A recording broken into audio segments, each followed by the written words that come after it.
सुप्रभात बच्चों, मैं नीलम शर्मा आपकी संस्कृत अध्यापिका। आशा करती हूँ कि आप सभी अच्छे हैं और स्वस्थ हैं। तो चलिए आज हम अपनी संस्कृत की कक्षा प्रारंभ करते हैं। जैसा कि आप बोर्ड पर देख रहे हो, आज हम संस्कृत की कक्षा में पढ़ेंगे संधि। जी बिल्कुल, आप अपने पुस्तक का पेज नंबर 104 निकाल लीजिए। आज हम अपने पाठ से आपके पाठ से संधि पढ़ेंगे।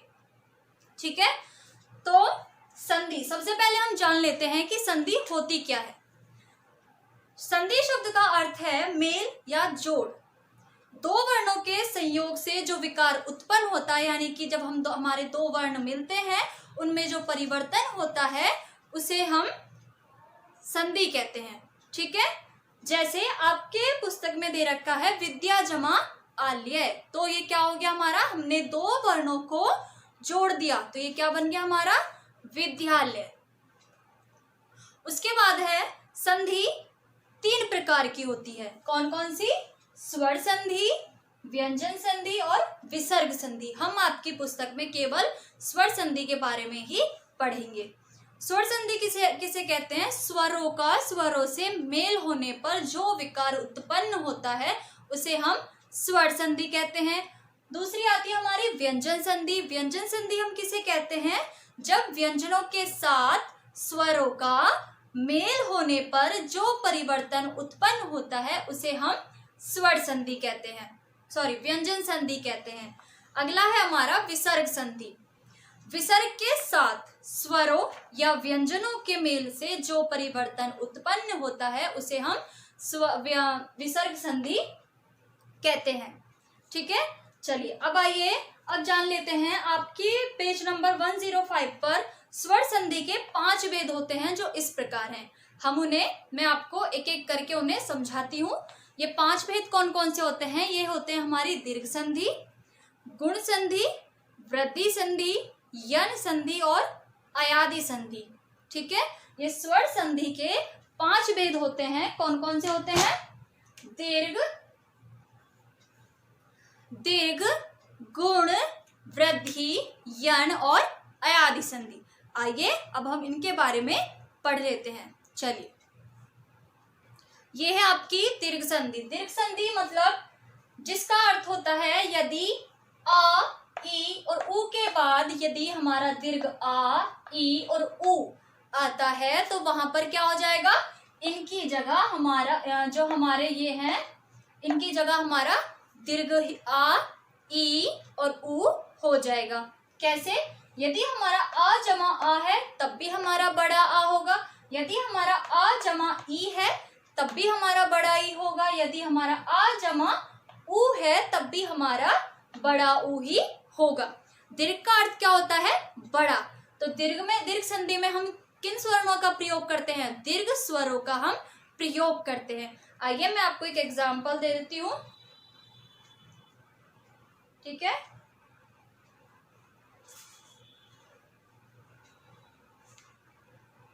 जैसे हमारे पास है, हम पहले ले लेते हैं आ का। ठीक है, हीम जमा आल्य,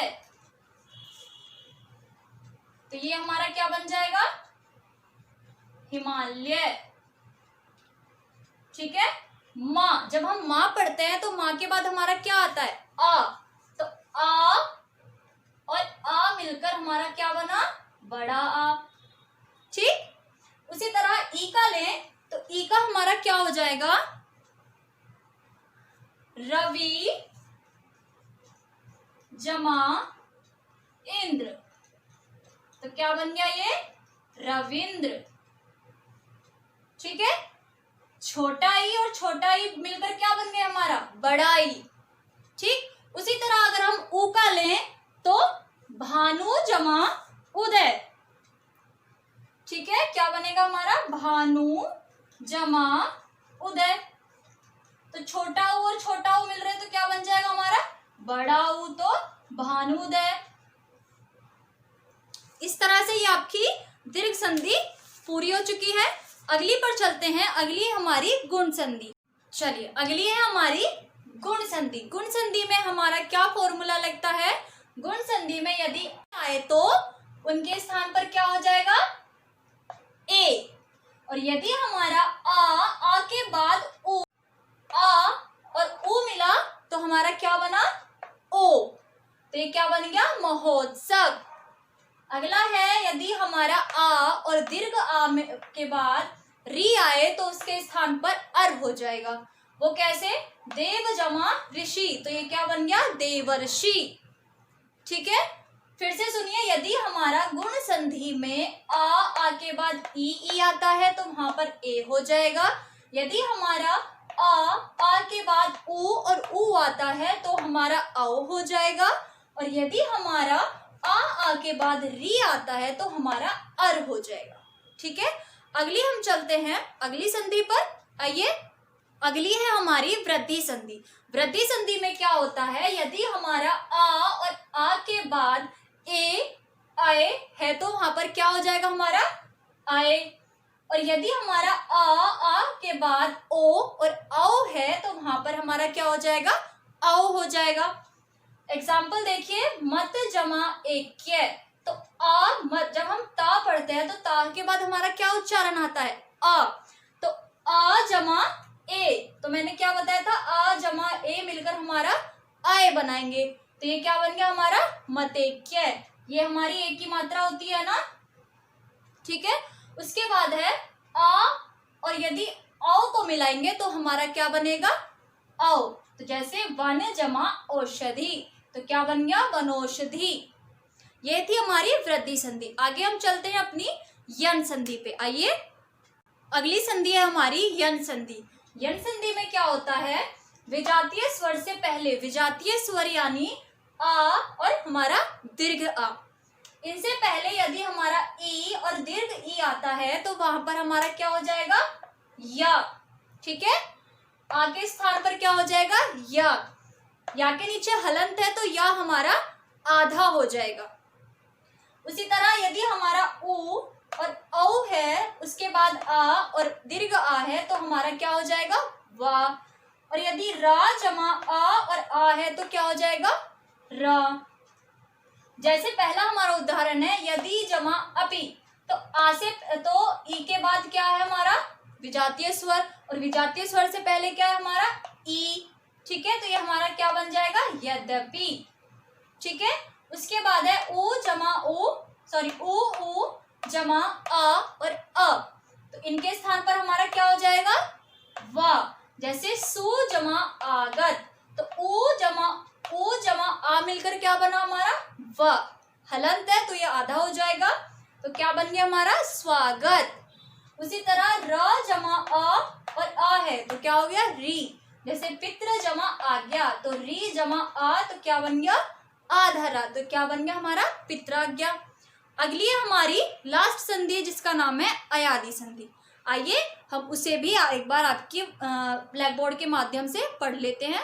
अगली संधि है हमारी अयादि संधि। मैं आपको इन संधियों को एक फॉर्मूले के यानी कि एक आसान से फॉर्मूले के माध्यम से मैं आपको इन्हें समझा रही हूँ। ठीक है, तो लास्ट संधि में हमारा फॉर्मूला लगता है, यदि हमारा ए जमा आ है तो हमारा क्या हो जाएगा, आए। एग्जाम्पल है हमारा जैसे न प्लस अन, तो ए जमा आ है तो हमारा क्या बन जाएगा, आए। तो क्या बन जाएगा हमारा, न्यन। उसके बाद है यदि हमारा आए जमा आ है तो हमारा क्या बन जाएगा, आए। जैसे गए जमा अक, तो गायक। ठीक है, अगला है हमारा ओ जमा आ है तो क्या बन जाएगा, अब। जैसे पो जमा अन, तो क्या बन गया हमारा, पवन। औ जमा आ, इसका क्या हो जाएगा, आव, तो पौ जमा अक, पावक। आपको सिर्फ ये फॉर्मूले जो मैंने अभी आपको, जिन फॉर्मूले के माध्यम से मैंने आपको समझाया है, आपको वो संधि में याद होने चाहिए। जैसे आप मैथ्स के फॉर्मूले याद करते हो वैसे ही आपको संधि के फॉर्मूले भी याद होने चाहिए, तभी आपको संधि बहुत ही अच्छे प्रकार से आ सकेगी। जैसे कि मैंने आपको पिछली कक्षा में भी बताया था, कक्षा 6 में जब हमने संधि पढ़ी थी तब भी मैंने आपको बहुत अच्छे से इन्हीं फॉर्मूले के माध्यम से आपको संधि सिखाई थी और आप सभी को आ भी गई थी। तो एक बार फिर मैंने आपको इन्हीं फॉर्मूलों के माध्यम से संधि समझाई है। ठीक है, तो आप इन संधियों को जो आपकी पाठ्य पुस्तक में दे रखी है उसे अपनी नोटबुक में करोगे। ठीक है।